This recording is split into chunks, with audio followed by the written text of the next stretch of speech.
So that girl I met on eHarmony. Yeah. We're out to dinner last night, and like a klutz, I tipped my drink all over myself. Oh, no.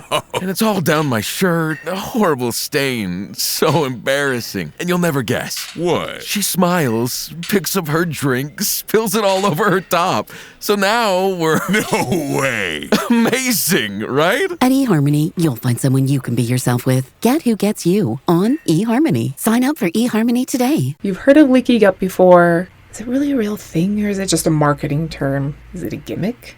Or is it something you might have yourself? You're listening to the Health Courage Collective podcast, episode 160, is Leaky Gut Real, originally published April 27th, 2022.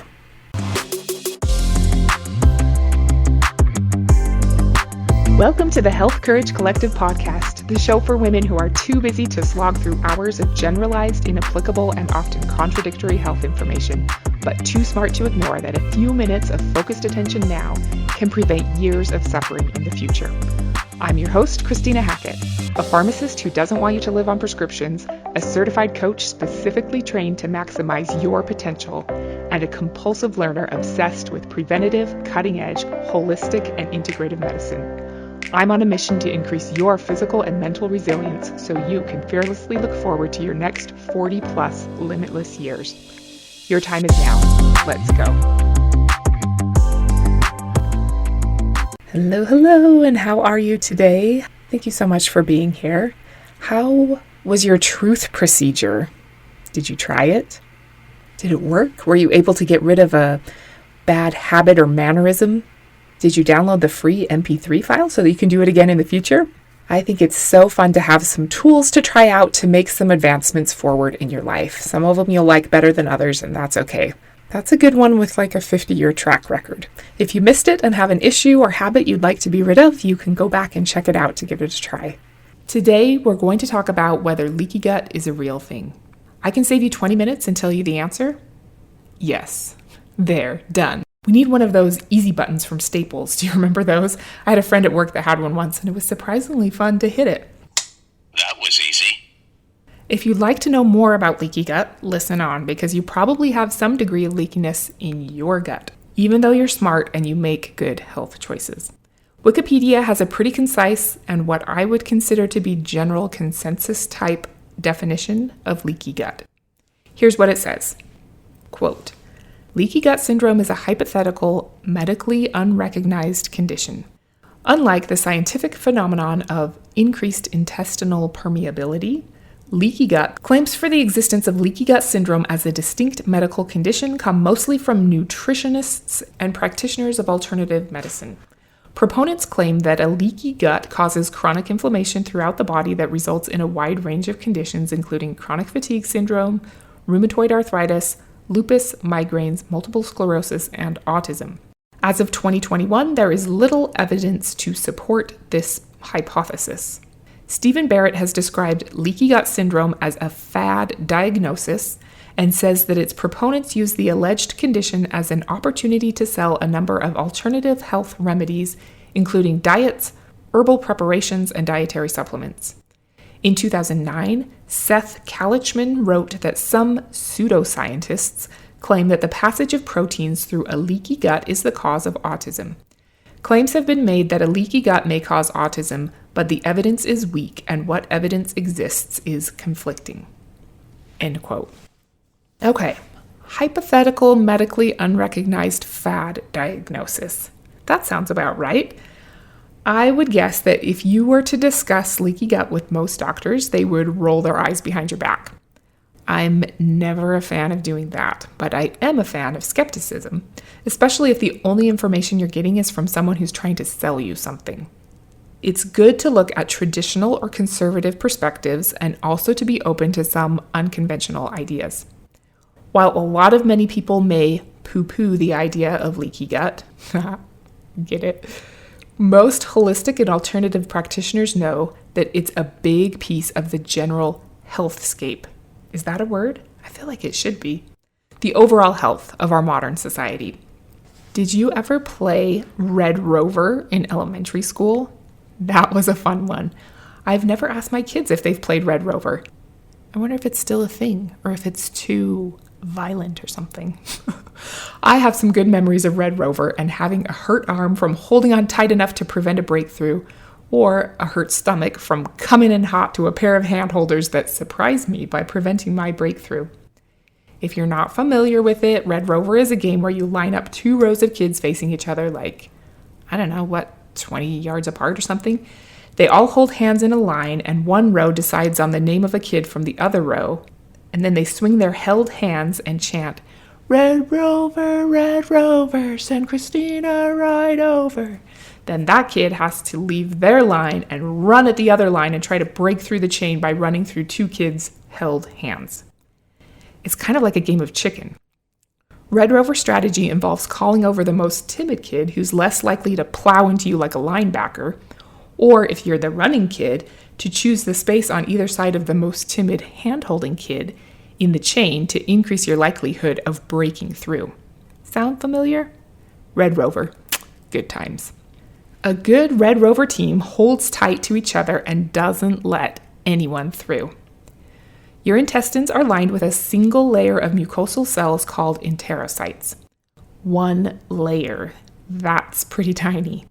This single layer of enterocytes, if spread out in one mass, would cover the size of a tennis court.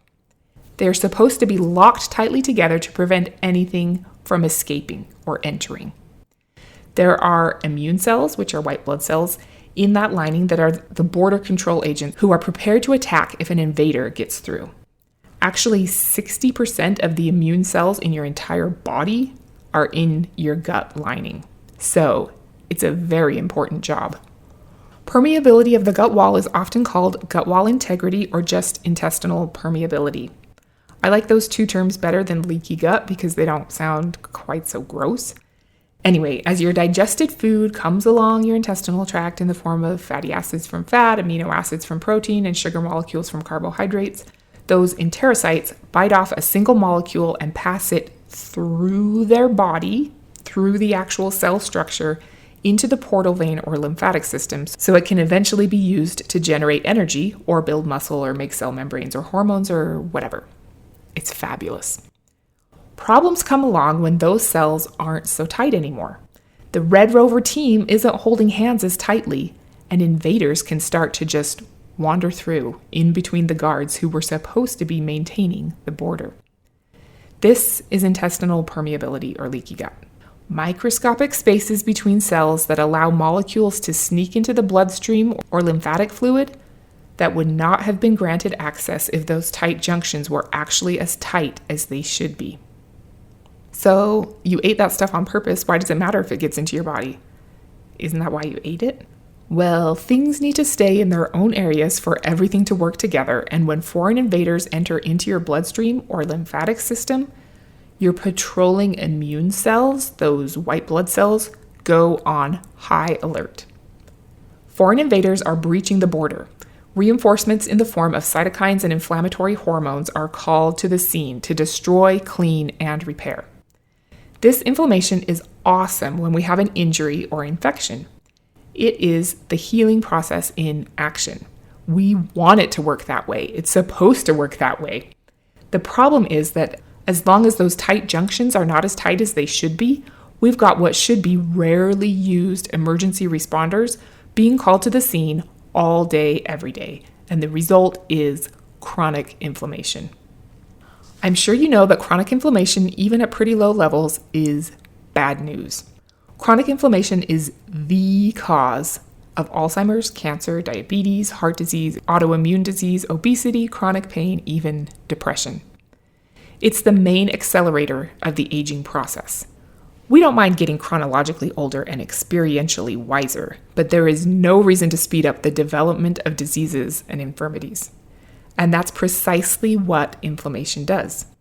Many people call it inflammaging, which is cute. While it's commonly acknowledged that inflammation is at the root of all of the common diseases of aging, some doctors think it is the ultimate root cause of aging, and other doctors, like Dr. Stephen Gundry, think that the root cause of aging is actually intestinal permeability, which then causes inflammation, which then causes the chronic diseases of aging. Do you follow that logic? Whatever the case, we definitely want to keep our chronic inflammation as low as possible. Acute inflammation is our friend and necessary for healing. It's the ever-present low-grade inflammation that slowly burns away our good health. There are markers for inflammation that can be measured in the blood. Okay, so macronutrients pass through the body of the enterocyte cells. Water and electrolytes actually pass through in between the cells. The tight junctions between cells that we want are modulated by CXCR3 receptors in the intestinal epithelium, which respond to a protein called zonulin.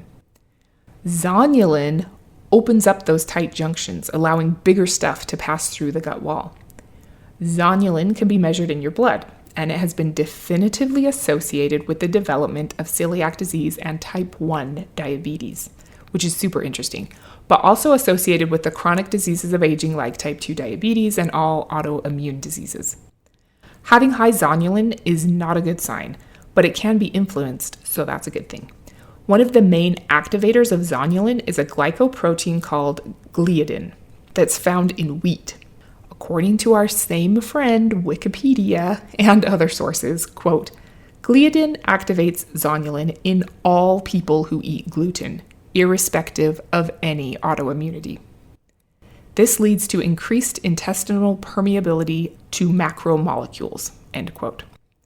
So, yes, you heard that right. Eating wheat increases your intestinal permeability, whether you think you're sensitive to wheat or not. Other things that increase intestinal permeability are stress, toxins, and microorganisms, especially cholera, enteric viruses, and parasites. 4 things to be especially mindful of are glyphosate, lectins, lipopolysaccharides, and non-steroidal anti-inflammatory drugs. You probably know about glyphosate. I have a lot to say about it, but the short version is that it's the active ingredient in the weed killer Roundup. It's everywhere. It's bad news. It's a toxin that plays a role in prying apart the tight junctions in your gut wall. It decimates the soil, killing healthy bacterial and mycorrhizal networks, depleting our food of micronutrients and minerals like magnesium, and it jacks up our microbiome, among other nefarious things. You want to try to avoid eating any food sprayed with glyphosate if you can, and some foods are sprayed with glyphosate at harvest to speed their drying time, which is horrible. Awful. That means you're eating food bathed in it. Bleh.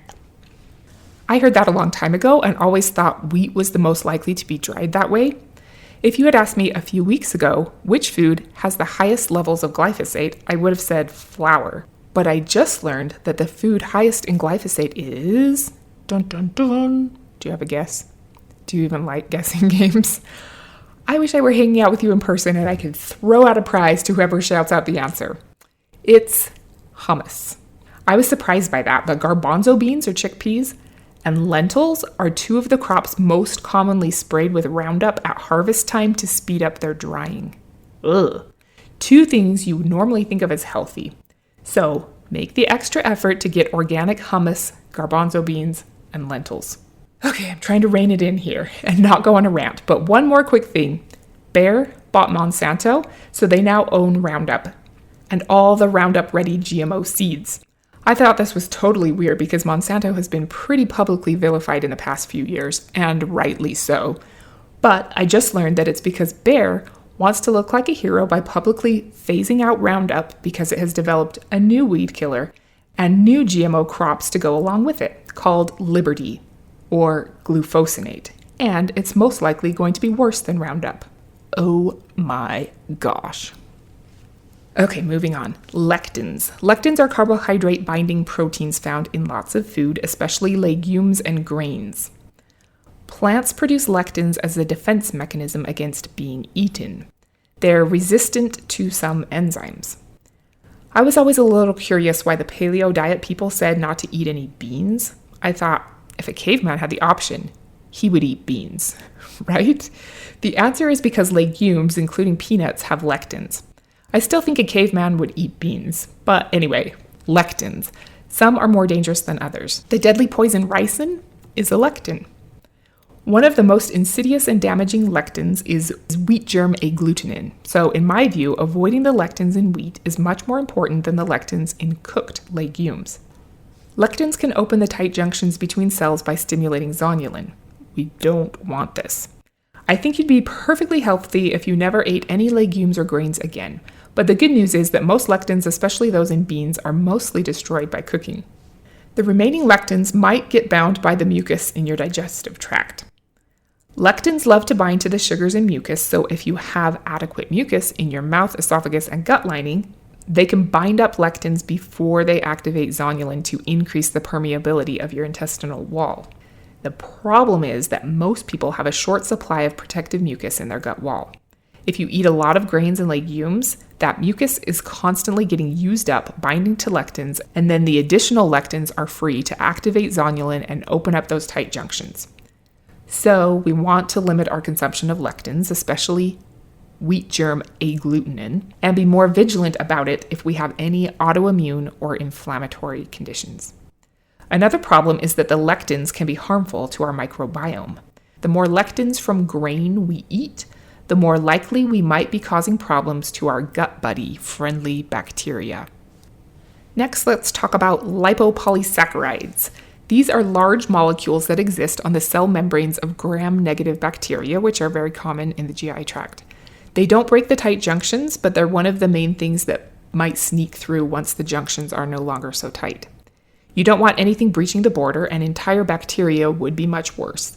This can happen too sometimes, but one of the most common things to sneak through are these little pieces of the bacterial membrane, lipopolysaccharides or LPSs. Even though they can't cause an infection, they alert our immune cells that bacterial invaders are on the scene, and the inflammation cascade starts. LPSs and lectins also look like surface molecules of some of our own organs, nerves, and joints. They may also enter the body through the leaky gut and attach to body surfaces. The theory is that autoimmune diseases develop because our immune cells are repeatedly trained to be hyper-reactive to invading lectins and LPSs, and then they mistake our own body for some of these trespassers, attacking itself in a case of mistaken identity because of all of the immune system overstimulation due to leaky gut. Lastly, one of the easiest ways to quickly create intestinal permeability is to take non-steroidal anti-inflammatory drugs. You know these guys: ibuprofen, naproxen, Advil, Motrin, Aleve, Celebrex, Mobic, diclofenac, indomethacin, and high-dose aspirin. I know a lot of people think they're safe because 3 if you count high-dose aspirin, are over-the-counter. I know a lot of people who take them every day, multiple times a day, and they think it's fine. While there are also some kidney, blood pressure, bleeding, and stomach ulcer risks with chronic use, I think it's good to know that NSAIDs damage the mucosal barrier in both the small and large intestines. This causes holes in the protective layer and makes it really easy for lectins, gliadin from gluten, bacteria, and toxins to stimulate zonulin to blow the tight junctions wide open and let all kinds of interlopers into our bloodstream and lymphatic system. This causes more inflammation and eventually more pain. Most people and most doctors don't know this and probably wouldn't believe it if they heard it. But a lot of researchers think that the number one cause of inflammation in the Western world is anti-inflammatory drugs. Kind of ironic. Also, we won't take the time to go into it, but another set of drugs that I used to think were pretty benign but actually aren't are proton pump inhibitors. Turning off your stomach's ability to make acid causes all kinds of GI, leaky gut, and other problems. Big, long-term problems. There are some other things that increase intestinal permeability, like overgrowth of bad bacteria, stress, and environmental toxins. If, like me, you think the term leaky gut sounds kind of gross, you will love that people are now starting to talk about leaky mouth, leaky brain, leaky skin, leaky kidney, and leaky nose. Yummy.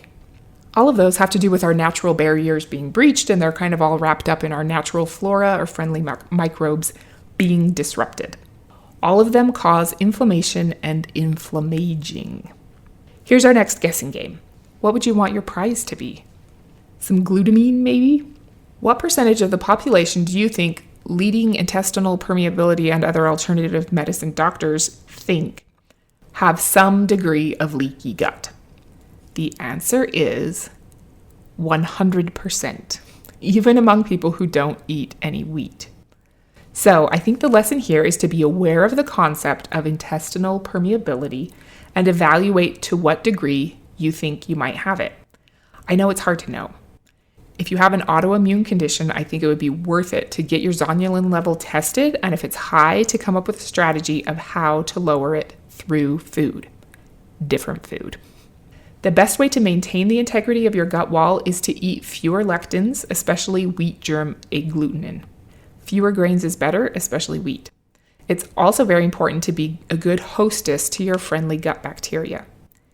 Do what you can to allow the good guys to flourish and make sure the bad guys don't crowd out the good guys. There's a particularly good bug called Akkermansia muciniphila that you want more of.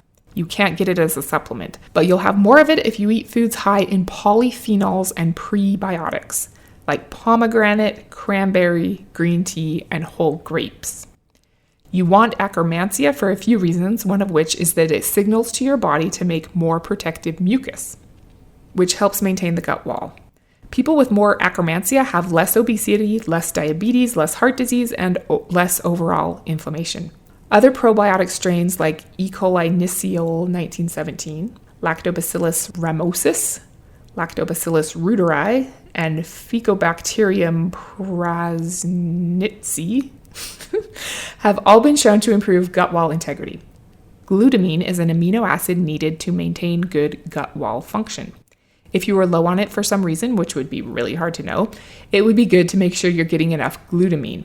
It's a conditionally essential amino acid, meaning you do make it, but sometimes your demand exceeds your production.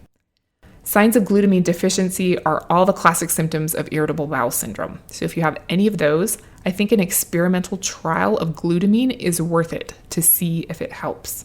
You can get it as a supplement. Dr. Stephen Gundry has a supplement called Lectin Shield with 9 ingredients that help to block lectins from ever getting to the gut wall. Pure Encapsulations makes products called GI Integrity and GI Fortify that have glutamine and some other supplements that might help. I put a little bit of GI Fortify powder in my shakes a few times a week, just for fun. There's also a supplement that used to be called Restore, and now it's called Ion. And it's made from ancient soil extracts and has minerals specifically formulated to restore and maintain good gut wall integrity. It's kind of brown looking, but it tastes pretty much like a spoonful of water. I've had some for years and I keep forgetting to take it, so I still have quite a bit of it, but I do take it sometimes. I just looked it up, discovered its name change, and realized that it's made by Dr. Zach Bush, who I was just on a Zoom call with the other day, and I didn't make that connection. That's kind of fun.